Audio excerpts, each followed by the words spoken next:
ينبغي على الإنسان أن يصاحب الصالحين حتى لو لم يكن مصاحبا لهم دائما، بمجرد أنك تعرفهم بينك وبينهم ولو علاقة يسيرة، مكالمة أو رسالة كل أسبوعين وثلاثة وشهر، فإنك تنتفع بهم يوم القيامة.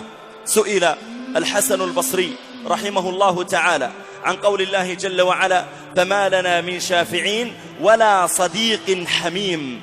فقال الحسن البصري رحمه الله: هذا يكون في يوم القيامة إذا دخل أهل الجنة إلى الجنة ودخل أهل النار إلى النار، فإن رجلا من أهل الجنة يقول: يا ربي أين صاحبي فلان؟ أين صديقي فلان؟ لا أراه معنا في الجنة. فيقال: هو في النار. فيقول هذا المؤمن: يا ربي يا ربي لا تكتمل لذتي بالجنة إلا بوجود صديقي فلان معي. فيأمر الله تعالى بذلك الصديق فيخرج من النار إلى الجنة فيدخلها، فإذا دخلها يقول أهل النار: من شفع له؟ من أخرجه؟ عنده عمل صالح؟ فيقال: لا. أبوه شهيد؟ أخوه شهيد؟ لا.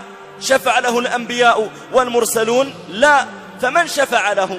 قالوا: شفع له صديقه الصالح.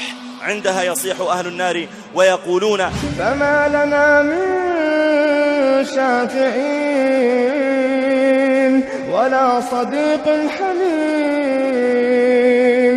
فما لنا من شافعين ولا صديق حميم. فلو أن لنا كرة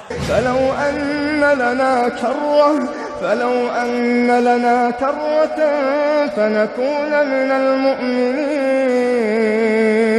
يا ليتنا نرجع للدنيا على الأقل نتعرف على بعض الأخيار.